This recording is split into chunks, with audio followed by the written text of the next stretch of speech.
अब ये डरना और ज्यादा बढ़ गया है। कभी ये चीफ सेक्रेटरी के पीछे पड़ जाते हैं। चीफ सेक्रेटरी अगर अपनी कुर्सी पर रहेगा और वो पता है निष्पक्ष होकर चल रहा है, तो ये इनको खल रहे हैं कि भाई इनका एक्सटेंशन ना हो। अपनी कभी आर्टिकल 16 1962 वाला ले आते हैं कि ये राज्य सरकार के पास है। भाई केंद्र के पास पावर है। सुप्रीम कोर्ट ने भी आज इनको फटकार लगा दी कि भाई ये हमारे ये अपनी पहले लड़ाई खत्म करो। जो केंद्र के साथ एक दूसरे के ऊपर ब्लेम गेम खेल रहे हो ना, इसको बंद करो। और सबसे पहले ये जिसकी जुडिशरी में आता है, ये उसको फैसला देने दो। केंद्र सरकार के पास इसके लिए पूरा राइट है और ये एक्सटेंशन उनको मिलेगा। अब देखिए अच्छा सोच सर, क्या थी। चीफ सेक्रेटरी का जो एक्सटेंशन हुआ है, उसके एक्सटेंशन से केजरीवाल सरकार इतनी परेशान क्यों है? परेशान क्यों नहीं होगी? आप समझिए। अब मैं आपको एक एग्जांपल देता हूँ पश्चिम बंगाल की। पिछले पश्चिम बंगाल में जैसे वो पार्थ चैटर्जी के वहां से 25 करोड़ रुपया कैश मिलता है और जी। सीबीआई के जब वहां पहुंचती है और पूरे जब कार्रवाई देखो, एक इंक्वायरी करना और इंक्वायरी के लिए मतलब सीबीआई की तरफ डायरेक्शन देना, ये अलग चीज है। अब जब डायरेक्शन हो गई है, सीबीआई इंक्वायरी की मांग हो गई, उसको मान लिया गया है, तो वहां सीबीआई डॉक्यूमेंट मांगेगी हम्म। डिपार्टमेंट में कि कहाँ जल बोर्ड से डॉक्यूमेंट मांगेगी। अगर वहां पे इनका आदमी हुआ, वो क्या करेगा? वो आनाकानी के भाई जी कर लो, आप ही करो, ये आपका काम है। जैसे पश्चिम बंगाल में हुआ, पश्चिम बंगाल में सीबीआई को कोर्ट में जाना पड़ा कि भाई ये जो कॉपरेट नहीं कर रहे, वहां के ये डिपार्टमेंट कॉपरेट नहीं करे, हम जो डॉक्यूमेंट मानते हैं, मिनट्स ऑफ मिनट मीटिंग के मानते हैं, ये नहीं देते, तो उसको उनको कोर्ट से ऑर्डर करवाना पड़ता है सरकार के लिए। जब वो सरकार जी। को ऑर्डर करते हैं हाई कोर्ट सुप्रीम कोर्ट कि भाई इनको प्रॉपर डॉक्यूमेंटेशन दी जाए। देखो, अगर नरेश कुमार यहाँ रहते हैं तो प्रॉपर उनको डॉक्यूमेंट भी मिलेगी क्योंकि इन्होंने ही इंक्वायरी की मांग की थी। और इवन अगर इनके पास अगर डॉक्यूमेंट्स ये रहेंगे और इनसे सीबीआई पूछती है या ईडी पूछती है कि क्या है, तो जहां डॉक्यूमेंट अगर कोई छुपा भी होगा या किसी और घोटाला भी होगा, वो भी नरेश कुमार सामने रख सकते हैं क्योंकि डायरेक्ट इस वक्त चीफ सेक्रेटरी वो खुद हैं। सारे डिपार्टमेंट उनके पास हैं, वो उनको निरीक्षण कर सकते हैं। तो यहाँ चुभन अरविंद केजरीवाल को इसी चीज की है कि नरेश कुमार अगर वहां बना रहेगा तो जो इंक्वायरी है वो भी तेजी से होगी, प्रॉपर जो उनको सबूत है वो भी दिए जाएंगे। अगर अरविंद केजरीवाल वहां अपना आदमी बिठाता है तो वहां इंक्वायरी में देरी होगी, कॉपरेशन नहीं होगा उनको। और सबसे बड़ी बात है कि जो इनका एजेंडा है ना भ्रष्टाचार को छुपाने का, वो उनके मुताबिक हो सकता है। इसीलिए वो नरेश कुमार को यहाँ से भगाना चाहते हैं। जी। जो सर आरोप है वो इन्होंने अभी लगाया था, जो आतिशी हैं उन्होंने एक रिपोर्ट दी थी 600 पन्नों की, जिसमें कि जो चीफ सेक्रेटरी हैं उन पर आरोप लगाया था। तो क्या इन लोगों को जो है, मतलब ये तो पहले से ही पता था कि उनका जो कार्यकाल है वो खत्म होने वाला है। ये जो आरोप जो चीफ सेक्रेटरी पर आम आदमी पार्टी के जो नेता हैं उन्होंने लगाए, तो क्या ये इसलिए था कि इनका जो टेन्योर है वो किसी भी तरीके से एक्सटेंड नहीं हो जाए? बिल्कुल, देखिए जो भी इन्होंने आरोप लगाए वो तथ्यहीन थे। उनके बेटे के ऊपर द्वारका एक्सप्रेस का था वो मैटर। उसमें भी जी। जब इसमें पूरी इंक्वायरी हुई, उसमें भी इनको मतलब मुक्की मिली है। प्रॉपर उसकी भी कोई किसी ने उसको उस बात को नहीं माना। इवन कि उन्होंने कहा कि ये इमेज खराब करने वाला प्रयास है और आम आदमी की पार्टी की तरफ से। इवन कि उसमें ऐसी कोई भी चीज अनियमितताएं नहीं पाई गई है। ये कोर्ट का वहां पे बताया गया कि एक जो ना हनन, ये हनन का तरीका है कि उनका सम्मान का हनन करने का कोशिश की जा रही है। वो इतने प्रतिष्ठित पद पर हैं, अगर आपके पास है ये प्रॉपर एविडेंस नहीं है, जो आप एलिगेशन लगा रहे हो उसमें ये प्रॉपर एलिगेशन नहीं है, तो उसमें भी इनको हार मिली है। आज सुप्रीम कोर्ट ने उनको एक्सटेंशन दे दिया है और उनको ये भी बता दिया कि केंद्र के पास ये जो भी जिस नियम के तहत हो रहा है, उनके पास राइट है। उनको प्रॉपर ये अधिकार है कि वो इनका जो एक्सटेंशन है वो बढ़ा सकते हैं चीफ सेक्रेटरी का। जी। तो ये आम आदमी देखो पार्टी का एक ये खलबली भी आरोप है कि जी सर कंटिन्यू करें। ये खलबली मची हुई है इस वक़्त कि कैसे हर एक मतलब कदम पर हम जो हैं पिछड़ते जा रहे हैं, हर एक तरफ हमें मुक्की मिल रही है, हमारा हर एक प्रयास अभिषेक मनु सिंघवी जैसा जब वकील वहाँ पे बहस कर रहा है और उनके मतलब तथ्य नहीं है, उनके पास प्रॉपर सबूत नहीं है, इसी वजह से इनको हार का सामना करना पड़ रहा है। अगर इनके पास वैलिड डॉक्यूमेंट्स होते, वैलिड इनके पास फैक्ट्स होते, वैलिड कानून होते, तो इनकी सुनवाई ज़रूर होती। मगर ये क्या करते हैं सिर्फ़ और सिर्फ़ भ्रम भ्रम की राजनीति करते हैं, विक्टिम कार्ड खेलने की राजनीति कभी मोदी जी को ब्लेम करेंगे कि मोदी जी हमसे डरे हुए हैं, फलाना के अपनी टाँगें काँप रही है। सुनिए, जब ये भाषण दे रहे होते हैं ना, कभी शक्ल देखना, पीछे जैसे अभी ईडी का एक और सम्मन आएगा ना इनको, उसके बाद जब हुँ, प्रेस कॉन्फ्रेंस देखना इनकी टाँगें काँप रही होती है और कहते हैं मोदी जी डर गए, मोदी जी तो डरे जी हैं जी, डरे हैं जी, मोदी जी हमसे डरते हैं जी। असल में आज अरविंद केजरीवाल सबसे डरा हुआ आम आदमी पार्टी में सबसे डरा हुआ कोई है तो वो अरविंद केजरीवाल है क्योंकि डायरेक्ट तार अब जो है ना, की पिन तक पहुँच चुके हैं। इससे पहले किंग पिन तो यही हैं। इसके साथ-साथ और कौन लपेटे में आ रहा है, वो भी उनके भी टाँगें काँप रही हैं। वो दिन गिन रहे हैं, घड़ियाँ गिन रहे हैं कि कब हमें सम्मन आने वाला है, कब हमारे द्वार पर भी ईडी वाले, सीबीआई वाले कब आएँगे? मतलब वो दिन-दिन ऐसे काट रहे थे ना पल-पल, बस वो घड़ी चल रही है। इसीलिए इस तरह के जो है ना प्रयास किए जा रहे हैं, कभी चीफ सेक्रेटरी, कभी बजट। अब आपने कहा कि दूसरे लोग यहाँ पे आते हैं तो उनके लिए। मुझे बताइए अंडमान निकोबार के अखबारों में भी अगर अरविंद केजरीवाल के वहाँ पे एडवर्टाइज़मेंट आने लगे वो कहाँ जस्टिफाई होता है? वो तो वेस्टेज ऑफ मनी है।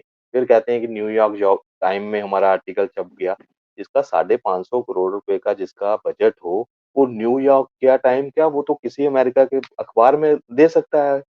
ये तो मैनेजमेंट है ना, मीडिया मैनेजमेंट हम भी समझते हैं, आप भी समझते हैं। मगर जी। उसपे ढोल पीटा गया था। वही जब रिपोर्ट मोदी जी के फ़ेवर में आती है, तब कहते हैं ये प्रोजेक्ट है, ये स्पॉन्सर्ड है। समझ रहे? तो ये कहीं पे भी अब ये मोदी जी के सामने नहीं टिक पा रहे हैं, इसी वजह से अब ये विक्टिम कार्ड भी खेलेंगे, सब कुछ होगा। जी, ये जो द बायर ये जितना भी जो बिके हुए मीडिया है, उसमें भी इसका जो एक आर्टिकल है वो छपा था जिसके ऊपर द बायर को काफ़ी जो डाँट है वो सुप्रीम कोर्ट ने लगाई थी। ये जो चीफ सेक्रेटरी के बेटे के ऊपर जो आरोप लगे थे, उसमें। तो बिल जो इस मीडिया मैनेजमेंट की आप बात कर रहे हैं, उस मीडिया मैनेजमेंट को जो सुप्रीम कोर्ट है वो भी यही बोल रहा था कि हम भी समझते हैं कि ये कैसे छपा है। बिल्कुल, सुप्रीम देखिए कोर्ट ने भी ये जो टिप्पणी है वो की है। देखिए, ये क्या करते हैं, अब देखिए पिछले कुछ दिनों से, ये पिछले कुछ सालों से एक नया तरह की जिसको बोलते हैं पत्रकारिता सामने आ रही है। पहले क्या होता था पत्रकारिता ये थी कि आप किसी से प्रश्न पूछते थे अगर वो नेता है या कोई भी है, वो अपने व्यूज़ देता था, उसके ऊपर टिप्पणी होती थी और प्रॉपर एक वो अगले दिन वो पेपर पे आ जाती थी। उसका जो भी असर रहता था, वो उसका खुद वो ज़िम्मेदार रहता था। आजकल क्या है, आर्टिकल लिखे जाते हैं, आर्टिकल की मतलब न्यूज़ आर्टिकल बेस्ड है, सोर्स नहीं है। ये सोर्स कहाँ से है? कहाँ से आपको ये मतलब एक ज़िम्मेदारी जो वाली पत्रिका थी ना जो पत्रकारिता थी ना, वो दिन-ब-दिन खत्म हो जा रही है। ये क्या कर रहे हैं, किसी का आर्टिकल उठाएँगे, वो सही है, गलत है, उसपे तथ्य सही हैं, कौन उसका सोर्स है, ऑथेंटिक सोर्स ने किसी ने बोला है, नहीं बोला है, उसको बिना जाँच-पड़ताल किए उसके ऊपर नया आर्टिकल, उसके ऊपर नया विश्लेषण और सिर्फ एक मोदी जी को घेरना है। कोविड के ऊपर कोई अगर ऊपर से ड्रोन वाला शॉट चल रहा है, वो किस लिए लिया गया, कैसे, किसने लिया, उस पे नहीं जाना। बस उस पे अपना प्रोपेगेंडा जो चीनी प्रोपेगेंडा वहाँ से चलता था ना, वो चलाया। ऐसा दिखाया कि भारत सरकार जो है बिल्कुल नाकाम है। इवन वर्ल्ड ने प्रेज़ किया, डब्ल्यूएचओ ने प्रेज़ किया कि हम जिस तरह से एक्सपेक्ट कर रहे थे कि सबसे ज़्यादा अगर तबाही किसी देश में होगी, तो वो हिंदुस्तान में होगी। मगर जिस तरह से मोदी जी ने मैनेजमेंट किया, उसके बाद मतलब हम खुद अचंभित हैं कि इस तरह से भारत को रोक सकते हैं। मतलब इस तरह से भारत जो है मतलब सिर्फ़ अपने ही नहीं और देशों को भी वैक्सीन दे रहा है। एक तो स्वदेशी वैक्सीन, उसके बाद मतलब प्रॉपर एक अच्छा उनके लिए लिखा। मगर इन चीनी पत्रकारों ने क्या किया? सिर्फ़ और सिर्फ़ क्रिटिसिज़्म, झूठी भ्रम फैलाया, मतलब लोगों की जान के साथ भी उस वक़्त खिलवाड़ की। ये सब मीडिया मैनेजमेंट है आज के टाइम पे। 550 करोड़ का अगर बजट है, आपने प्रतीक जी आप भी पत्रकार हैं, मुझे मैं पूरा श्योर हूँ कि आपका आपके लिए ना अरविंद केजरीवाल के दफ्तर के दरवाजे आपके लिए शायद ना खुले हों, क्योंकि आप एक निष्पक्ष पत्रकारिता करते हैं। आप जो सही है, सही बोलते हैं, गलत है, उनको अपने एजेंडे चलाते हैं ना जो लोग, उनकी एंट्री है आम आदमी पार्टी के ऑफिस में। मगर जो लोग भारत सरकार की बात करते हैं या उनकी द्वारा जो काम किए जाते हैं, उनको अगर कोई दिखाता है ना, तो समझो वो शंका है, वो अंधभक्त है, वो गोदी मीडिया है। ये इस तरह का इन लेफ्टल जो लेफ्ट लिबरल मीडिया है ना, इन्होंने एक वो नैरेटिव बना दिया गया है। चिंदी अगर मीडिया सर। चीनी मीडिया कह सकते हैं, चिंदी मीडिया कह सकते हैं, क्योंकि ये नहीं दिखाना चाहते। अगर एम्स बने हैं सर, मुझे कोई अगर बोलेगा, मैं ऐसे आप आपके चैनल पे भी कई बार बोला हूँ, मैं अपने एम्स गिनाता हूँ, आईआईटी गिनाता हूँ और मुझे कहते हैं कहाँ बने? कोई इनके अंधभक्त कहते हैं कहाँ बने? मैंने बोला आओ मेरे साथ, मैं भी आपको विजयपुर लेकर चलता हूँ।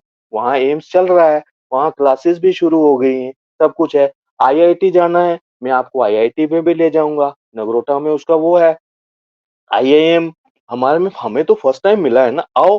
और जो गुवाहाटी वाले वो बोलते हैं आओ हमारे पास, गोरखपुर वाले बोलते हैं कि आओ हमारे पास, हम आपको एम्स दिखाते हैं, नागपुर वाले बोलते हैं कि आओ हमारे पास। ले जाने की कोई आवश्यकता नहीं है ना।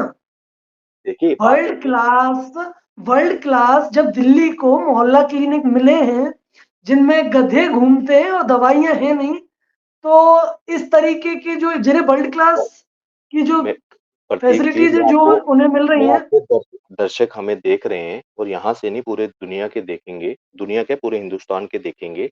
जिस तरह का जो इनको ये जो ओवर इसको वो बनाया गया है ना, इवन कि इनके अपने अलायंस के बोलते हैं कि ओवर हाइप किया गया है इस चीज़ को। आप प्राइमरी जो हेल्थ सेंटर है ना, प्राइमरी हेल्थ सेंटर पूरे इंडिया के जो एनएचएम के थ्रू है, नेशनल हेल्थ मिशन की तरफ से है या स्टेट एचएम की तरफ से है, आप उन प्राइमरी हेल्थ सेंटर को देखिए। अरविंद केजरीवाल के मोहल्ला क्लिनिक से मैं कहता हूँ लाख दर्जे ऊपर हैं। गाँव में, वहाँ पे एनएचएम जी। के जो डिस्पेंसरीज़ बनी है वहाँ पे, जाओ विज़िट करो उन पे। शायद आपको उसमें प्रॉपर डॉक्टर भी मिलेगा, दवाइयाँ भी मिलेंगी और प्रॉपर एक टाइमिंग के साथ डॉक्टर मिलते हैं। यहाँ आपको क्या है, आप 2 बजे के बाद आपको कुछ नहीं मिलेगा, 4 बजे के बाद कुछ नहीं मिलेगा। मतलब आधे तो खुले ही नहीं होते, मगर अगर खुले भी हैं, तो एक प्रॉपर टाइमिंग के बाद ये सिर्फ दिखावा था इनका। मैं वही जब आया मैंने प्रॉपर हाइक देखी, मैंने बोला ये तो यार हमारे वहाँ पे प्राइमरी हेल्थ सेंटर है, वो तो शायद इससे बढ़कर है। वहाँ ग्लूकोज़ सब कुछ हो रहा है, दवाइयाँ वहाँ पे फ्री हैं। बच्चों के लिए, बड़ों के लिए, बुजुर्गों के लिए जो प्राइमरी प्राइमरी जितना भी आपको दिखाना है, कोई पेशेंट को ज़रूरत पड़ती है तो इसमें प्राइमरी में ही वो कवर कर लेते हैं। यहाँ कुछ सर, स्पेशल खराब चीज़ को अच्छा दिखाने के लिए ये साढ़े देखो 500 करोड़ का बजट है ना। बिल्कुल, यही मैनेजमेंट रही और इसकी वजह से ही दिल्ली की जनता को, ना सिर्फ दिल्ली की जनता इवन कि ये पूरे हिंदुस्तान की जनता को बेवकूफ़ बनाते रहे। इनको पंजाब वालों से आज पूछ लो, आज वहाँ पूछो कि क्या है आम आदमी की स्थिति?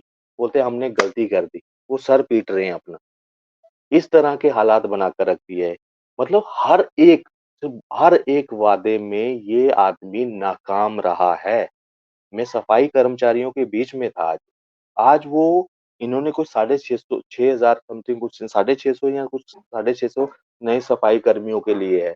मगर मैं आपको ये बताऊँ ये लोग वाल्मीकि समाज को मैं वहाँ पे अ, वादा कर गए थे मंदिर में कि हम जो हैं यहाँ पे ठेकेदारी सिस्टम खत्म कर देंगे, हम ये कर देंगे।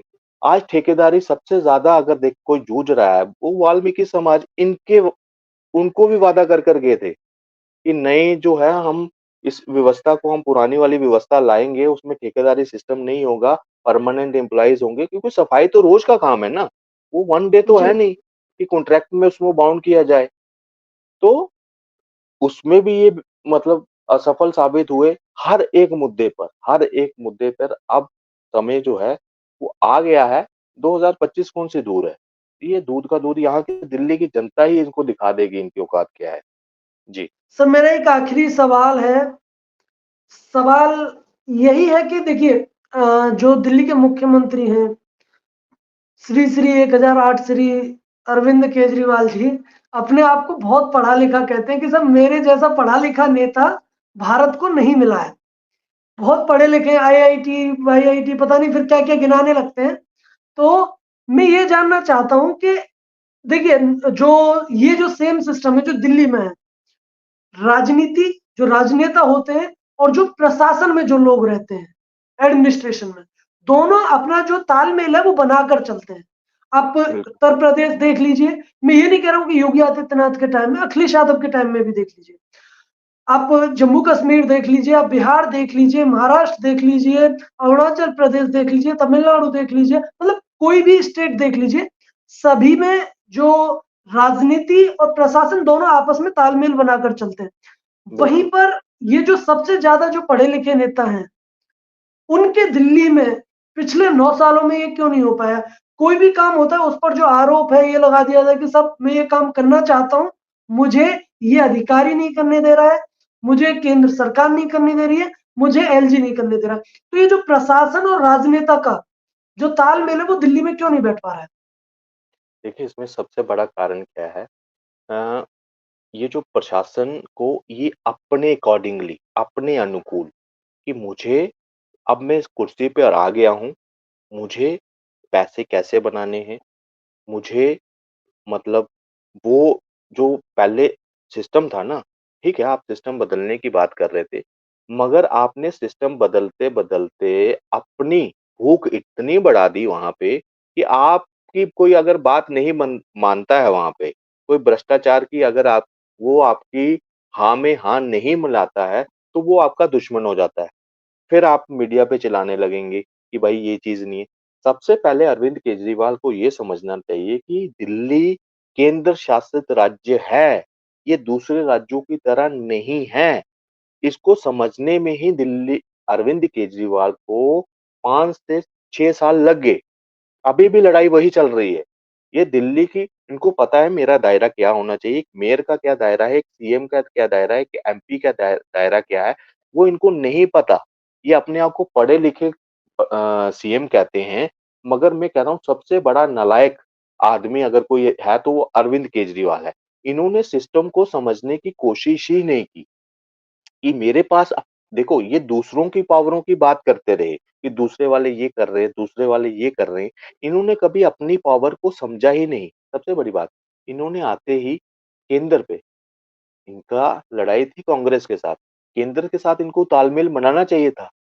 इवन कि उस वक़्त किरण बेदी, कई ऐसे बड़े चेहरे थे जो भाजपा के थे, फिर भी इनके साथ बैठे थे। अगर सरकार बना भी ली इन्होंने, इन्होंने सोचिए अगर सरकार बना भी ली दूसरी बारी, तो इनको एक समन्वय, अगर कोई अच्छा राजनीतिक होता, अच्छा समझदार, पढ़ा-लिखा जैसे कि अपने आप को बोलने वाला, तो वो केंद्र के साथ, नवीन पटनायक उड़ीसा में हैं। समझना एक चीज़, वो हम्म। हर एक लाभ सेंटर से ले रहे हैं, रोड वहाँ बन रहे हैं, हॉस्पिटल वहाँ बन रहे हैं और कोई कशमकश भी नहीं है। राजनीतिक विरोध है, भाजपा अपने वहाँ क पार्टी कैडर का वोट जो है वो अपना बढ़ा रही है, उसका विस्तार कर रही है, मगर एक समन्वय उनके साथ इस तरह से बना है नवीन पटनायक के साथ कि कोई भी वो उनके साथ मतलब अच्छा रख रहे हो जनता के लिए। सबसे बड़ा कि जनता वहाँ की जो है, उनको डायरेक्ट बेनिफिट मिल रहा है। मगर इन्होंने क्या किया, दुश्मनी पाली हुई है और सिर्फ क्या, वो जो विदेशी शक्तियाँ, जो जिसको मोदी डाइजेस्ट नहीं हो पा रहे, मोदी की नीतियाँ डाइजेस्ट नहीं पा रही, उनकी मतलब उनका प्रोपेगेंडा ये चला रहे हैं हिंदुस्तान में। और ये कभी अडानी को टारगेट करते हैं, कभी किसी को टारगेट करते हैं और जोड़ते हैं किसके साथ, नरेंद्र मोदी के साथ। आज जो भ्रष्टाचारी थे, इनके लिए लिस्ट थी, आज उनकी गोद पे ये खुद बैठ रहे हैं। मतलब जो भ्रष्टाचारी ऐसे लिस्ट गिनाते थे, लालू प्रसाद यादव भ्रष्टाचारी, कपिल सिब्बल भ्रष्टाचारी, मुलायम सिंह यादव भ्रष्टाचारी, अखिलेश यादव भ्रष्टाचारी, इस तरह से नाम लेते थे ना ये, 92 लेते नाम थे। थे सर। हाँ, शीला दीक्षित भ्रष्टाचारी, मगर आज ये उनके साथ ही अलायंस में क्यों खड़े हैं? ये कभी सोचा आपने कि ये केंद्र के साथ अपना गुडविल क्यों नहीं बना रहे? क्योंकि ये पहले से ही स्पॉन्सर्ड, ये उनके एजेंट बन चुके हैं यहाँ पे। इनको तभी कोई भी हितकारी अगर यहाँ पे रैपिड वाला ये बन गया, तो उसमें वाहवाही कहीं किसकी आएगी? बोलेंगे देखो ये बन गया, नरेंद्र मोदी की एक और तगमा लग गया उनको। तो ये नहीं चाहते, ये गंद डालकर रख रहे हैं। और यहाँ दिल्ली में कोई भी आता है ना तो वो ये सोचता है कि यहाँ पे दिल्ली में मोदी जी बैठते हैं, तो भाई ये उन्होंने काम ही नहीं करवाया यहाँ पे। ये एक एक प्लानिंग ये भी है कि प्रॉपर काम ये अपना रिपोर्ट कार्ड इस वजह से भी अच्छा नहीं करते कि कहीं क्रेडिट जो है मोदी जी को ना मिल जाए। जी, समझने वाली। तो ये नालायक लोग हैं, मैं दोबारा बोलता हूँ, ये पढ़े-लिखे गँवार लोग हैं। इनको राजनीतिक अभी तक समझ नहीं आई। ये सोच रहे हैं हम गद्दी पे बैठ गए हैं, अब ठूसना है अंदर। जितना मर्ज़ी आप पता नहीं दूसरी बारी मौका मिलना है या नहीं मिलना है, तो इसी बारी इतना लूट जाओ कि हमारी 7 पुश्तें जो हैं खाक मगर यहाँ भूल गए हैं यहाँ नरेंद्र मोदी की सरकार है। वो मुँह से जो खाया है ना वो निकाल कर हलक में हाथ देखकर निकालेंगे। यहाँ मनमोहन सिंह नहीं है या इससे पूर्व कोई वो वाले प्रधानमंत्री नहीं है कि आप खा भी लोगे और आप बच भी जाओगे। तो जो आपने खाया है वो निकलेगा और जो भ्रष्टाचारी होगा वो जेल में ज़रूर जाएगा। जी, जी। सर, आपने काफ़ी लंबी जो बातचीत है वो की हमारे साथ, और तमाम जो टॉपिक्स हैं उनके बारे में आपने हमें और हमारे दर्शकों की जो नॉलेज है वो बढ़ाई। और ये जो लड़ाई है, चाहे वो चीफ सेक्रेटरी या फिर दूसरे अधिकारी हों, ये दिल्ली के अंदर और दिल्ली सरकार को और अरविंद केजरीवाल को ये समझना पड़ेगा कि एक केंद्र शासित प्रदेश की जो पावर्स हैं, वो क्या होती है, और एक जो है, जो फुल स्टेटहुड जिसे मिला हुआ है, जैसे उत्तर प्रदेश है, उसकी जो पावर है वो अलग है। तो कहीं न कहीं अरविंद केजरीवाल को, जो कि काफ़ी पढ़े लिखे हैं, तो अपनी जो नॉलेज है उसे और बढ़ाएँगे और इसके बारे में भी जो जानकारी है वो इकट्ठा करेंगे और पढ़ेंगे, और उस पर जो अमल है वो करेंगे। सर, आप हमारे साथ जुड़े, आपका बहुत-बहुत धन्यवाद। बहुत-बहुत धन्यवाद प्रतीक जी।